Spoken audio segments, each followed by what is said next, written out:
NGO promoted development. When I say development, you already have a fair idea about development, what development is all about, right? And also we have different approaches to development. And in one class, we have discussed about the differences between community organization and development. Right, an organization, community organization has a role to carry out community development. And that's what NGOs are basically into.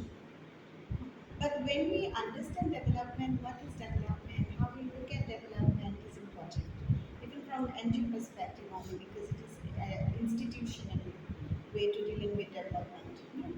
So development is basically to elevate a condition to a mature level. That's how we understand development. Elevate a condition, a social condition, elevating it, rising it to a mature level, or to lift up a social condition or a people to a level which is mature enough. And here, when you talk about develop is to become mature. And when you say meant is actually a process, an act, an action. Okay, so that's how we can understand development. So we have social development, right? We have economic development, we have holistic development, we say. We also have balanced development, we say. We say that unified development, we say that basic need, meeting the basic needs, which is also equivalent to development. So we do have different way to look at development apart from those paradigm, the Marxist model of development, liberal model of development, Gandhian model of development. These are the three paradigm, three approaches to study development. But apart from that, we can simply on the basis of service delivery, on the basis of the use of methodology, we can understand development. And these methodologies are basically used by NGOs. So when we talk about start with the social development, it's basically it lies at the second level of one pyramid. At the very base level, we have that basic needs, meeting the basic needs, and that is actually the basic needs approach to development. Focus your basic needs approach, basic focus, and meeting the basic needs, considering that uh, removal of unemployment, removal of poverty is not possible, and hence we need to meet the very basic need of the society. So it's not that it's not possible to remove like unemployment, poverty, and also the marginality in the society. So hence it is important to meet the basic needs, at least to have that minimum dignity to that people by getting the services from government, from the NGOs, from other organizations. So that is the very basic needs approach, and that actually lies in the bottom of the pyramid. You see, in the pyramid, you understand this development. Okay, so at the bottom, we have the very basic needs approach. So basic needs approach to development, and then we have that this is called the socio-economic development. We often say socio-economic development. Now you say social development and economic development cannot be mutually exclusive. You also know that social development always focuses upon human resources, development of human resources, uh, realizing the human being in a fuller way, in a mature way. That's how we understand social development. Means you make the social amenities available for human being so that human being can develop in a fuller way, in a mature way, and that is social development. But when we talk about economic development is a development of you see development related to per capita income, huh, related to even you see economic growth. So economic growth and per capita income, which would contribute to national development, and that's how we can understand and relate to economic development. Now you see, without social development, economic development cannot be a reality and realized. Right, so we have to social development. So without having understanding the social impediment, social consequence, social implication of different plan and the policies, we cannot simply think about economic growth or you say increase per capita income as there is a condition, if there is a condition that there is an increase per capita income, but at the same time the resources which are not properly distributed, rich are getting richer, poor are getting poorer. So in that case, you cannot even say that the resources are equitably distributed and there is a development in total sense. And that lacuna, that gap is usually highlighted by NGO. So when we talk about a development related gap which are there, because this is actually meeting the development is not the sole aim of government. So we have entrusted role to government by electing government to fulfill the basic needs of the citizen. But every time we get to see there is a rich poor divisions, and also one section of the people are getting exploited most, and they are to be liberated. NGO also has a role in terms of liberating education, in terms of promoting liberation education, in terms of you also see political awareness, in terms of gender awareness. So these are some of the role of NGO in relation to bring development. So what I'm going to discuss today is role of NGO in bringing development, how NGOs can contribute to development. And for that, we also need to understand the concept development, right? So first, we have focused on the social development, you see, and in the very second layer, we usually see this basically concentrate on the social economic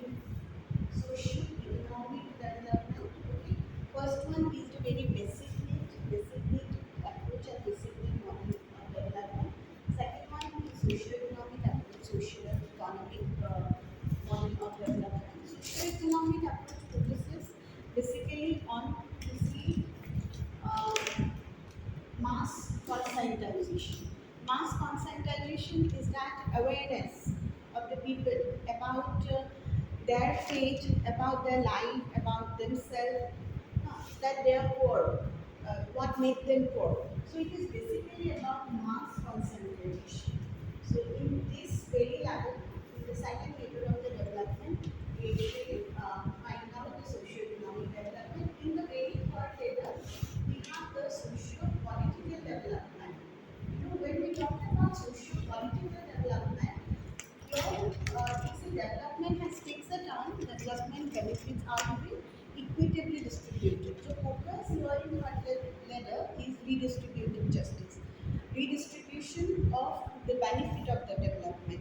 So benefits are being distributed, but while distributing, so it is not equitably distributed, and hence we need to find where there is a gap, and we third we talk about redistribution of the benefits of this development, redistribution of the benefits of the development. So that is in the very third layer. So very first layer is the basic needs. Second layer is socio-economic development, where we actually focus on mass concentration. In the very third layer, we see there is a socio-political development which focuses on the redistribution of resources, redistribution of benefits, and basically on social justice. And in the very uh, first, second, third, and fourth layer, so that is the final one actually. Here we talk about the cultural development. Cultural development is equivalent to realization of a fuller human being. When you can realize your potentialities, you know what you can do, and you have got the resources and avenues to realize your being, realize your capacities, then you actually see that the cultural development can culminate. So that's how briefly we can understand the development, pattern of development, and that's how NGOs also work. NGOs might work simply on meeting the basic needs. Most of the service delivery organization at one point of time during calamity, during disaster, medical rehabilitation organization, they basically focus on meeting the basic needs during that period of time. There's a problem. of time to meet the basic needs of the society. And in this very second level, we get to see socio-economic development. In socio-economic development, basically we focus on the growth aspect, but at the ground level, grassroots level, the role of NGO is to create awareness here. Awareness about their basic needs, awareness about their failed needs, awareness about the existing resources, and also some of the prejudices, some of the stereotype. So your economic and society, social and economic needs are being clubbed. So understanding the resources, understanding the priorities, very very important, and also understanding and using that resources to meet the needs and the priorities is very very important in the second level. And in the third level, we think here, along with NGOs, we also have a role of other stakeholders like government also play a role here. And hence government will come to play a role to redistribute the benefits. Suppose we see that people are aware. Now the thing is that they also mobilize themselves to get make use of the resources.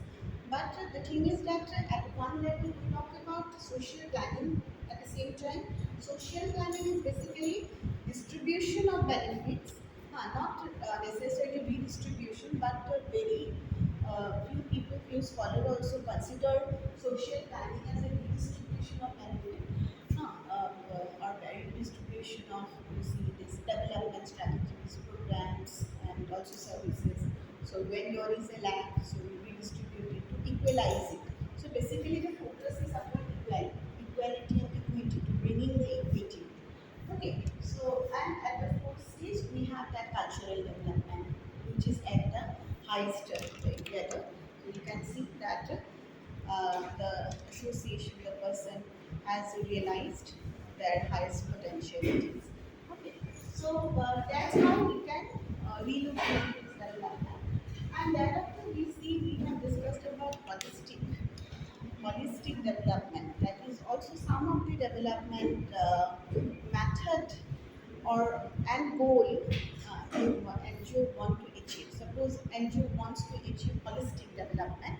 In that case, uh, they will try to look at both economic, social, as well as the political dimension of this development.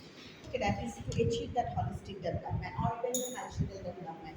So here we talk about this holistic dimension of development. Even you see in many NGOs goal and objective, this holistic dimension is being written to bring in holistic dimension. So they are working right from the basic needs to conscientization program, awareness program, even redistribution of benefits, service delivery, and other awareness program, even building the capacity in the village, and then to you can see the participation of the people and create a participatory democracy. Okay, so they are focused upon it when they focus on holistic development. We also talked about unified approach to development. Many NGOs adopt that unified approach to development, and there they actually don't neglect one particular segment of the society. When we talk about unified approach, means they are looking all segment of the societies equally, and your equity is being more emphasized upon. So who has been marginalized are being, you see, somehow protected and are promoted. So in unified approach to development. So based on a study and survey in the society, you can usually find out the marginalized one and try to create an inclusive development so that no one can reach out. Okay, so that's how we can basically understand the development. Now, how an NGO usually meet these development needs? Okay, so it is important. So we have actually see that in order to um, make a society matured one, to achieve that matured condition, to achieve that you said fuller capacity of an individual as well as of a society, of a community. What NGO could do and how NGO could realize the development goals. So when we talk about realization of development goals, so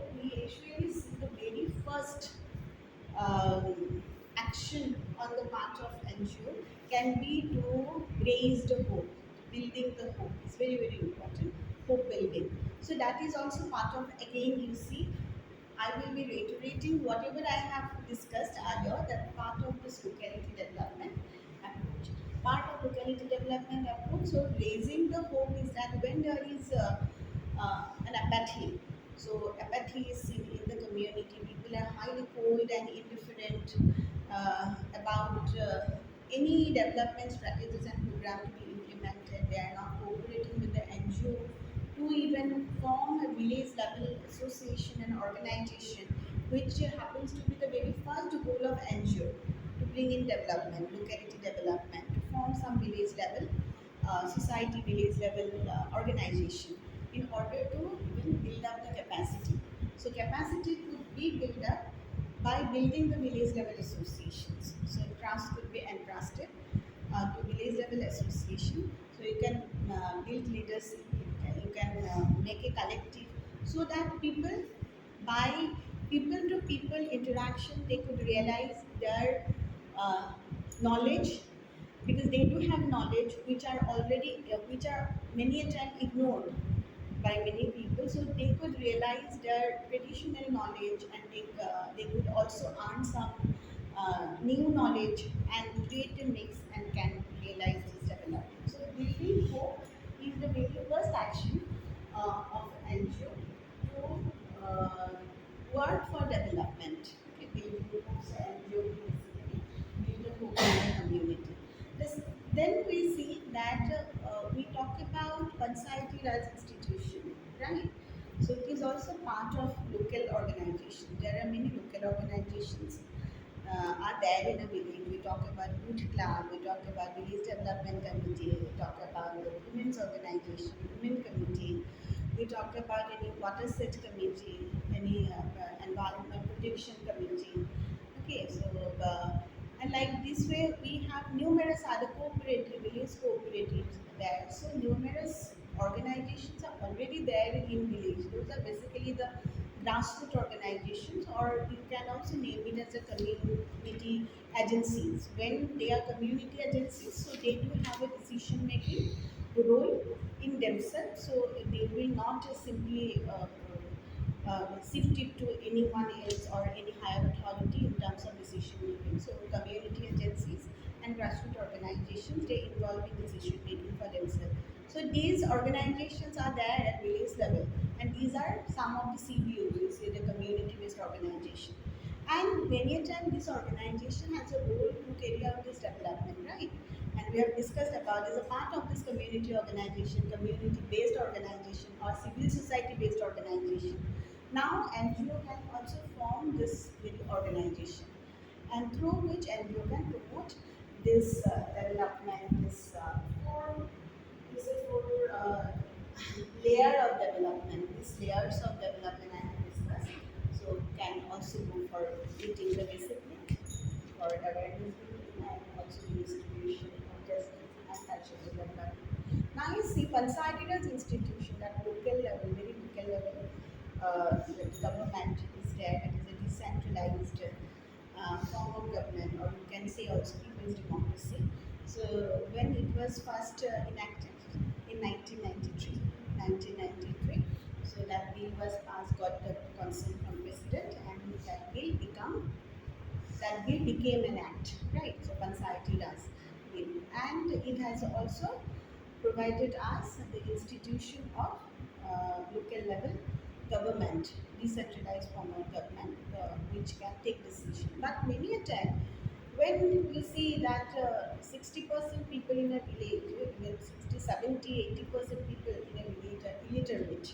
We are talking about local level government or local government. So it's very difficult even to run, to coordinate the existing resources, to even run a governance of a village, and that to a local level, if they are not educated enough. So NGO's role here is to first help people to choose the right representative in Panchayati Raj institution. so many NGOs are involved in choosing the representative of Panchayat Raj institutions, village head, who can even contest the election, who can become the leader, who can have a voice, who can think voice in the society, can think about the people. So here the role of NGO is very progressive. It's not like NGO will go with this traditional elite always, who always will stay in the village that okay, whatever we say is the final one. It's not like that, but NGO can actually intervene and help villagers to choose the right leader, and also in terms of facilitating the people's democracy and Panchayat Raj institution, NGOs can establish some of the training centers through which NGO can train the elected leader even how to govern. So it's very, very important about making people politically aware. This is also a part of political awareness. So building hope, second is basically political awareness, but that we can club with facilitating the Panchayati Raj institution. So we can talk about political awareness. So when we talk about this political awareness, so basically understanding the rights, duties, and dignity of the people is the political awareness. You know what is your right. You know your level of dignity. You know your duty towards the society. So understanding, comprehending your rights, you know that you need to fight for your rights. So there is nothing wrong in it to fight for your rights because this is your human right, this is your fundamental right. So these are your fundamental rights, you are going to fight for it. There is no wrong in it. And is the political awareness. Okay. Because we are the one elected government to fulfill certain needs. We citizens elect government and government is vested with not only power but accountability, responsibility to fulfill our need. Okay, it's not like that. Okay, we are everything to govern you in any way. So because we have power, we have manpower, we have muscle power, we have money, so we can do whatever you want to do. No, because it's a democracy, and democracy has a very vibrant civil society. Civil society is very vibrant in democracy, and NGOs are also one pillar of civil society along with media. So media and NGOs are two very important pillars of civil society. Now, we talk about civil society organizations. There are many civil society organizations where civilians usually take part. We talk about civilians. So they take part, they discuss about various day-to-day problems, everyday problems, and also come up with solutions, come up with how to address those problems, and they take the responsibility to also take it up to government, at times try to create a connection and link with the government, and even facilitate government, help government to address this problem. So civil society has a role. NGO is a very vibrant civil society organization. So creating political awareness is very important. So when we talk about creating political awareness, so making people realize why they are suppressed. This is important. Why they are suppressed. Why they are in a condition uh, the way they are. Why they are in a condition. Suppose they have been marginalized. Why? Why they are being exploited.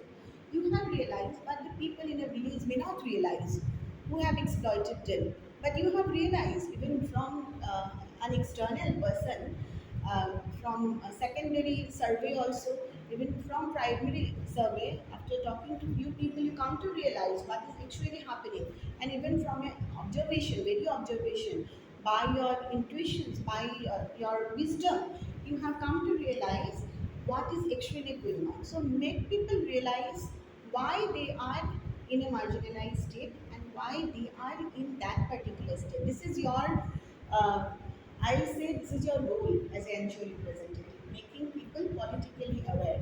Politically aware, making people aware about their legal rights, making people aware about their duties at the same time. Even participation at times is also their duty. So you see, you if you want to own something, you have to participate. So this is very important. Without participation, you cannot own it. So you need to participate it. And if there is no scope, then it is important to build scope for participation. So in Many villages you will get to experience that women are always sidelined. They are not allowed to participate. In a patriarchal society, you see there are elders, seniors, Gangura of their 60s, 80s. So they are power monger. They will not allow, and that happens in North Indian state, that they will not allow women to participate in any kind of discussions. And women will always come with ghungat. They can't even show their face. It's also there in that traditional Hindu conservative societies. There, they cannot even remove their ghungats. So they cannot come into the public space. So their domain is private space. So that kind of stereotype is still there. Suppose in one serial I have seen that Janak, I have been watching the serial for long. Now she is demanding the the she's a very self-sufficient woman. She's claiming the name of a father for her child. She said that I actually want the name of a father, but the way it is being projected has also a lot of stereotypical attitude and prejudices that without a male name women cannot even let their children, cannot decide the future of the children, cannot let children to move on like that way. So women are always in a helpless situation without this help and assistance of that male folk. So that was this being in most of the serials. These are being because these serials are also a reflection of reality. They reflect the reality. That is the reality of the society. See the reality of the society. How women are being sidelined. They are not even called for to take participation.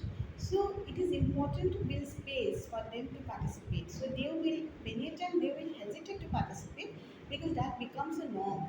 And here along with this, you see, political awareness, gender awareness is also very important. I'm not simply talking about women's participation, even participation of other members.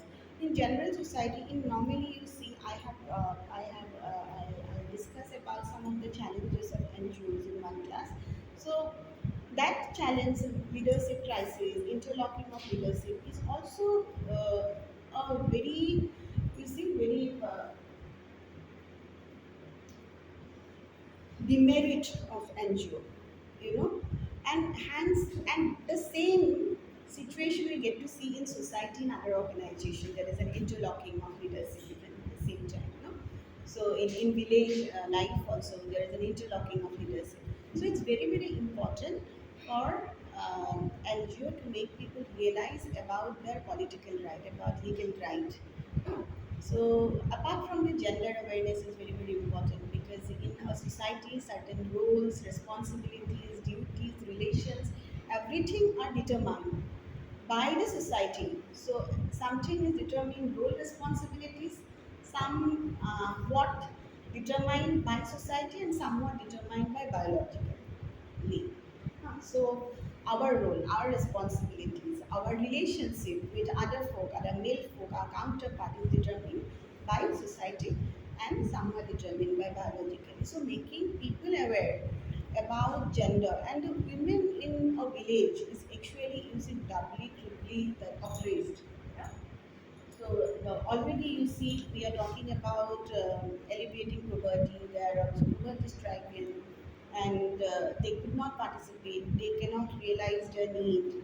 Uh, they do not know how to even approach, whom to approach.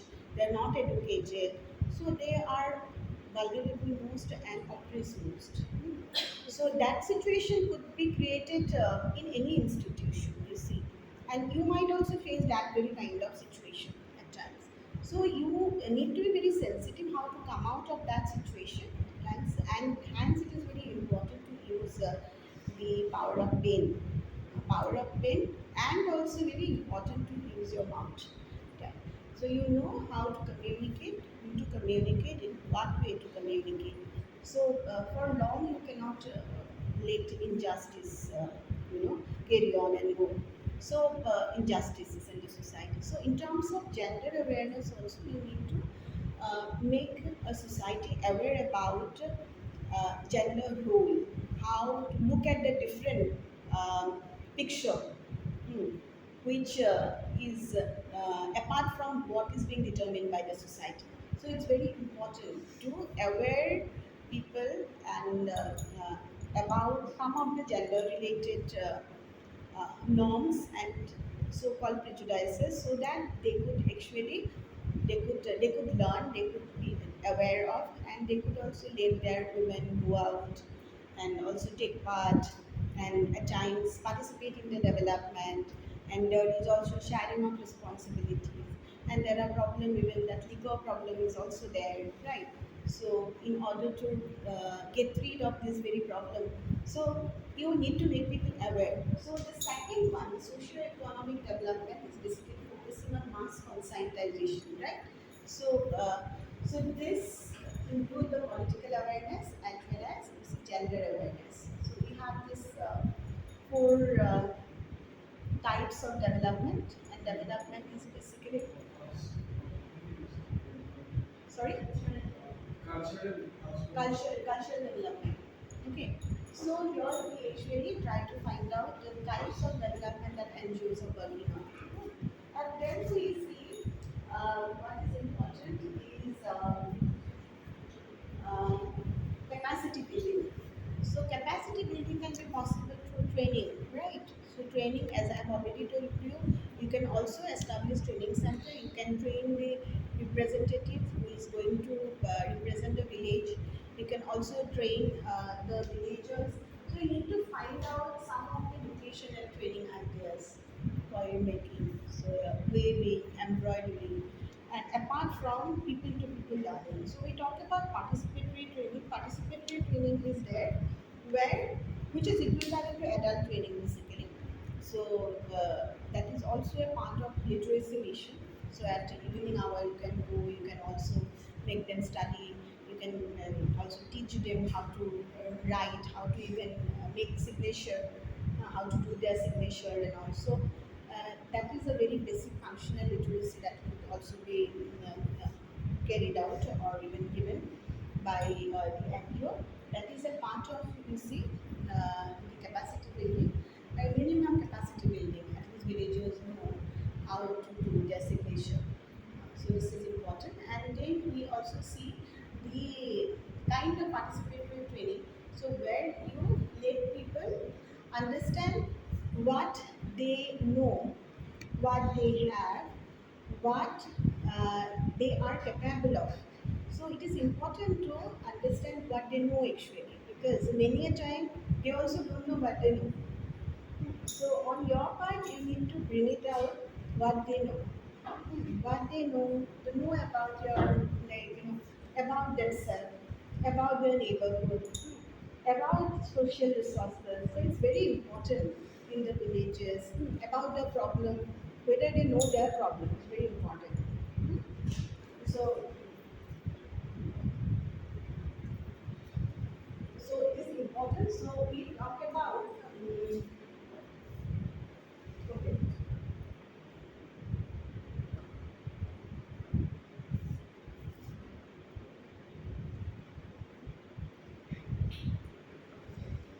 This is what I'm discussing.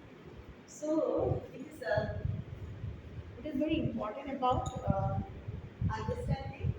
So what they know, knowing their problem, knowing their priorities, knowing the resources they have, knowing the neighborhood, uh, knowing their family well, whether they know themselves, know their son, know their daughters, know their likes, dislikes, know their family's likes, dislikes, know their trouble actually, what is troubling them, the problem, know their neighborhood, the person who can help them out, the person who can even take revenge on them, the person who will do injustice to them. They should know. They should know about their locality. They should know about their neighbor. They should have a fair understanding, and that is also part of their self-awareness. Okay. So capacity building is basically making them understand what they know and what they have. What they have. Suppose people do not know what they have. They do have resources. Suppose they have land. Land is also resources, but they do not know how to utilize that. So I have also seen there are some Adivasi villages where so they have you see 1 bigha, 2 bighas land, but there is a very small hut or hut and the kitchen which is there in the outside. And you see the roofs are also dilapidated roofs. I've seen they could not even construct a house properly. There are two, three utensils they're using. Uh, and they have got a house from that government under this that Indira Awas Yojana, but that was basically used for keeping this that this what I mean on a the other is for us those are not actually that utility materials. So but they're not using the house properly, they're keeping that house abandoned even that because that house doesn't have windows and doors, but they could stay there. They could also make a teen color darwaja. They could use that house now after making a teen color darwaja for themselves or teen or window for. They could stay there, no, but no, they're staying in that old dilapidated house I have seen, and they do have two big house land, but lands are lying like that way. They do have that वो जो bell का होता है ना वो three bell or was that I have seen, and also I have seen Nimorgos is there, and there are plants everywhere, but they are not making use. They could also sell those fruits and earn some money, but no, they are not doing anything. Okay, so they do not even know what they have. Huh. So and they could have some of the that vegetable growing. They could grow some vegetables, and they could even like that eat it and as a that they take it as a meal. But they don't do even because they don't have land. They use that land. They don't know how to use that land. So you see the condition of underdevelopment just because they do not know what they have. There is also some you say dispensaries available. There is veterinary facilities are also available. There is public health facilities are available. Many people do not even know. Simply say that okay, there were no attendant because they learn it from someone else and there is no attendant. They never visited that instead that public health facilities or even visited that veterinary. So whatever if something happened to their animal, they can take to it veterinary doctor or not. They simply said that nobody visited, nobody comes, no attendants are there. So they simply say, and that is based on a popular knowledge, you know. So what is important is to understand yourself, what is happening. So we usually have a like bias, that is we call it biasness towards any aspect after listening to someone else because we tend to assume something based on someone else's point of view. No, and these real people are also not free from that subjectivity, free from that biasness. So they do not know what to have actually. So it's very important to make them aware about what they know and what they have. And then what they can do is very important. And what they can do could also be could make them realize in terms of what they can do through participatory training. You see, participatory training, people's to people's training, because this is a training where people can participate and share their experiences. Share their experiences, share their knowledge. So a problem is being given, they will solve the problem by their knowledge without getting new knowledge. So once they can solve it from their own problem and experiences, then we fill up new knowledge. So in this training, existing knowledge will be strengthened and bolstered. Secondly, villagers will get new knowledge, and also you see they can take then informed decisions. Already they know what to have, what they know, and they can take some informed decision. Informed decision, they can take part in decision making. Even they can rebel also. It's very important to rebel. You see the positive and negative. We talked about negativity too. We talked about positivity too. Everybody has some bit of negativity. It's there. And as an NGO representative, I also want you to realize that what Saul Alinesky told us about social action, that there is no wrong to be radical, and you need to keep your negative instinct sometimes that inflamed to even realize the vulnerability that you are living and that people are living. Okay, so it's very, very important to ignite that negative instinct also. Means to criticize what is not being delivered, what is not happening, and to find out the injustices. It's important to look it critically. So looking at critically, people may term negativity. Okay, be negative then. So it's important even to be like radical, and there is nothing wrong to be radical. And also ignite the protest element in the people is also no wrong. Let me tell you, that is also a part of NGO volunteerism and NGO representative. When you talk about the social movement, because we have discussed about NGO government relationship, yeah, we see that government has that sweet and sour kind of attitude and relationship with NGOs. They tend to love those NGOs, develop that affinity towards NGOs which are into service delivery. And if we even look into the history of government NGO relationship in India, so I'm slightly debating, but I'm incorporating it to make it much more apparent in front of you. If we look into the NGO government relationship in India over the years, we actually have a period of honeymoon. In the last class, we thought of discussing, but somehow I watched a video and I could not complete it. So, okay, we see that NGO concept, it was started long back here in India. It was also brought by Christian missionaries. No? And by 1810, 1820, 1860, then numerous NGOs actually came to play a role in the form of Arya Samaj, Brahma Samaj, and they had a role in reform movement. Right, and also we had an NGO, that is National Congress. This is also an NGO itself. The Indian National Congress was an NGO. It was an NGO working for political right, working for political movement.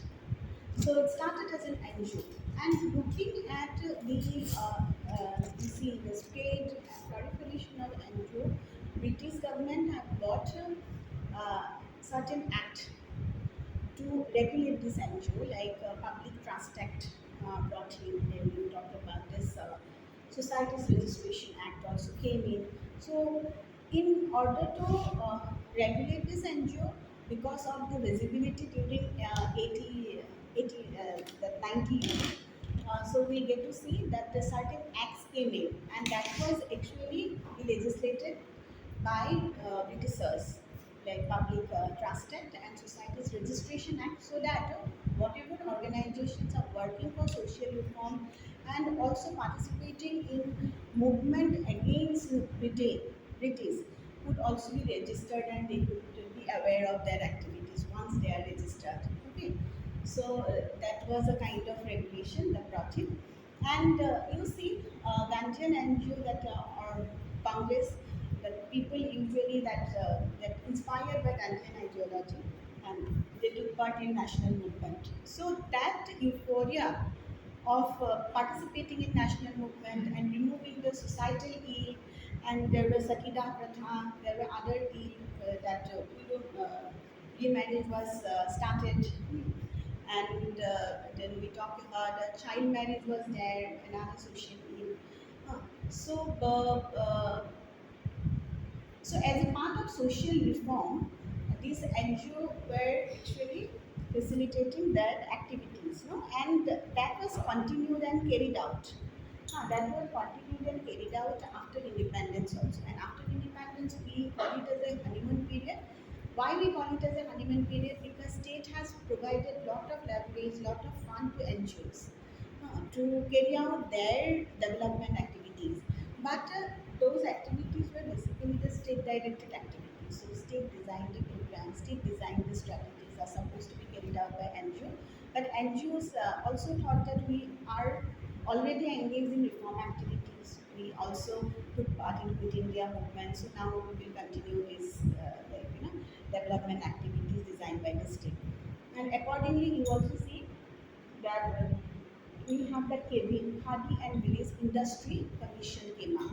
KV came up, Khadi and Village Industry Commission came as well as we see Central Social Welfare Board. So these two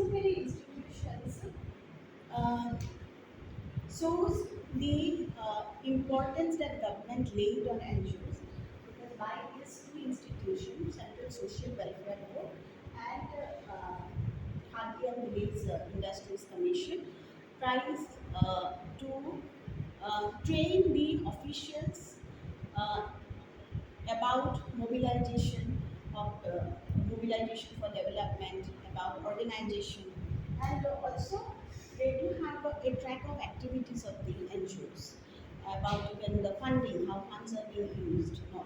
So again, you see that how many CSWB has created within a span of, I think within a span of 5 years, 10,000 NGOs were being registered, and they were actually being trained, sort of, and provided resources by Central Social Welfare Board.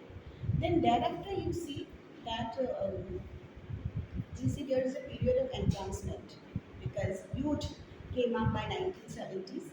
They did not like that government dominated uh, development or state-led development programs. So they actually questioned that development, and there we can actually see the movement spearheaded by Jayaprakash Narayan, and then Mr. India and all, and we talk about redistribution of land, Shramdan movement. Okay, and also that is continuing with the emergency. During emergency, there is a contestation between government and NGOs, because NGOs activities are also suspected, are also put into doubt during emergency, and because it was also said, it was apprehended that NGOs, many Indian NGOs got funds from SIAM, and many trade unions, many even student bodies got funds from outside organizations to carry out activism. Activism was there because Gandhian philosophy always focused on activism. So when we talk about Panchayati Raj system, this is also a kind of activism. So when you talk about training the village people and even the representative to represent a village, about self-governing a village is also part of activism, NGO activism. So activism was there, and the activism during the very uh, first era after independence was basically Gandhian activism. And you see, after emergency, what happened? The Kudal Commission came in. That was a presidential commission.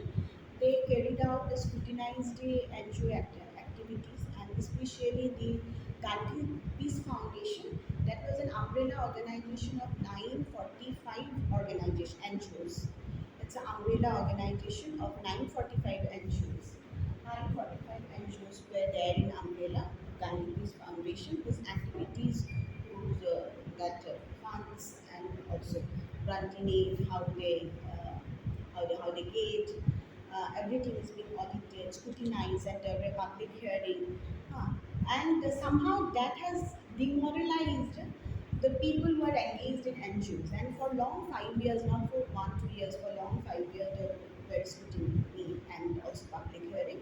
So after that, no scandal was found, but that has dispirited, demoralized, disheartened the youth who joined this NGO, or you see, try to bring in change, or they try to find out, you see, their interest in voluntary activity. So that has happened. So like that way we see that activism on government part, government always try to curtail this activism. No? So but Panchayati Raj, gender awareness, capacity building, that is also a kind of activism here. So when we talk about capacity building, that is also a kind of activism, and that can be possible even through, you see, establishing village level organization. Why is establishing village level organization now? So why you are trying to create capacity building and through even people to people training?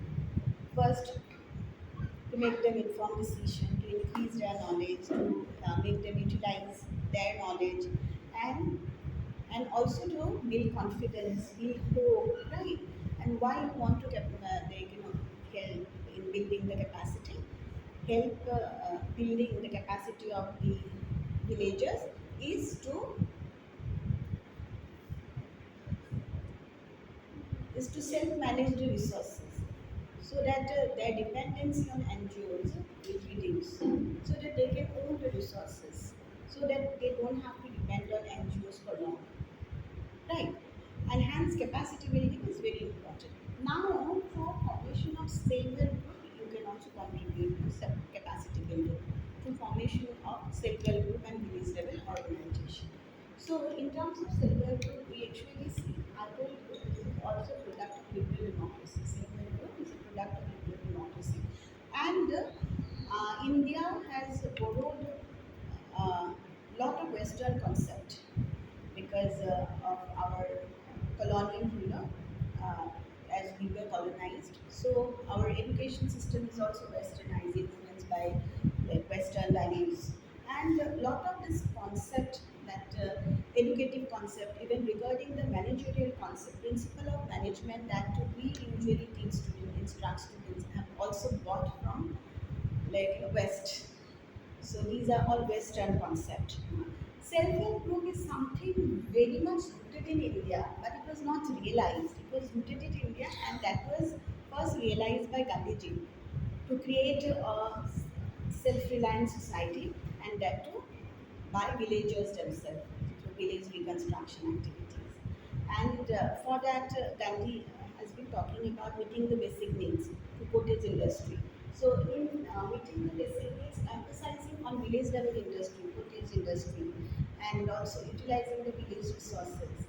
And also, you see that making people participate. So, that's how we can make people realize the basic needs. Okay, and here also what is important is that in terms of self-help group, so self-help group can be created to make people uh, not only make people understand not only about the credit but also about you see solidarity, about empowerment. So it's important. They will understand the value of empowerment, they will understand the value of solidarity, and hence you actually uh, want people to organize and mobilize themselves so that they could even they could manage their own development. And that was also that was facilitated in India by Myra is there and Ansho first 1970s 80s. Myra is an Ansho and Siva, Hima and Asifa is there. They have carried out various self-help group district-wide, even state-wide, district-wide. So they carried out, they even formed 50 to 500 self-help group in a state, in a district based upon the population. And Village Sangam was actually the basis of self-help group. Village Sangam that we created in southern India.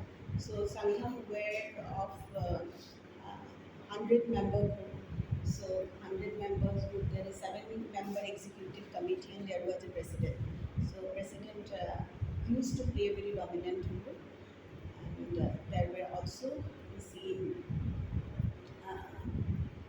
other member who used to interact with resident timely basis and inform him about various needs and developmental issues of the villagers. So those groups were of 100 members, but here in Silver we are of 10 to 20 members. Okay, so there are some stages also that we'll discuss later on. Okay.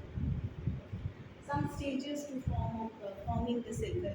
So at the very fast stage, we cannot even think of like forming. So how much time it will take even to conscientize people to making villagers understand about the concept of self-help group or village level association. So the kind of attitude they do have. So we need to face that attitude because people are not literate about this self-help group. So definitely question will come what this group will do, how they will get benefit. So you make them aware first about the group. So it will take more than 3 months. It might also take 2 weeks or 3 months to make people aware and understand about this concept and about various benefits. And then that was the very first stage, forming stage. Then you actually move to storming stage, which is a bit difficult to deal with, because in the storming phase, people have already agreed to form, but they have agreed, but still there are some disagreements, some confusion, some anxieties that people have to actually find out the benefit of the group. So you need to deal with lot many questions in the storming phase. People might come with how it will benefit them, whether you are contributing money to that group, so and how much you were contributing, and if somebody is old, if she dies, then what will happen to her money. So like that way, there might be a lot of questions, and you are supposed to deal with those questions in the storming stage. And then we also have a norming stage. In the norming stage, basically, people agreed to come together and to group in solidarity, and where they also agreed the norms of the group, that okay, these are the principles that we have set, these are the norms we have set, and we will follow, all of us will follow those norms, norming stage. And in the last one, there is a performing stage, when people will perform together. They will also carry a implied self-responsibility in the performing stage. Implied self-responsibility to carry this group. They will also engage in borrowing activities, lending activities. They'll contribute to that group. Okay. So, and through group, they will also carry out seminars, workshops, and other developmental programs. So, NGOs even can facilitate to carry out this workshop training sessions involving the group. And when there is a group, it is easier for them even to conduct we feel that sanitation, seminar on sanitation seminar on women empowerment, a seminar on health issues, on you see the awareness about reproductive health. So that could be carried out when there are groups, because they can easily invite not only the member, they will take the responsibility to invite that segmented people in the group. So their neighborhood people, they can invite them. So they will do on behalf of the NGO some of the like tasks they will carry out, and that to voluntarily they will carry out. So hence it is important to establish to an NGO role in development is basically to by developing that village level institution. You see, developing self-help group. So in that way, you can actually make the these four layers of development. Basic needs. For basic needs, NGOs emphasize on village level institutions, self-help group, and helping industries. Mass conscientization of socio-economic development, which is very important, by which NGO actually focus on awareness activities, spreading the awareness to society. To find out the importance of material resources as well as human resources. Because human resources will not be developed without even material resources, and vice versa. And you cannot even think of material resources without developing the human. Okay, so you need to focus on social amenities first, that education, health infrastructures, better roads. So these are the needs actually, better road, drinking facility. These are social amenities which will make people socially abundant to certain extent. So capacitated. Okay, I have drinking water in I have that well in nearby localities. You don't have to run to 5 kilometers, 10 kilometers way. So I have got the electricity. So there is a better road. Okay. There is chances of falling to another.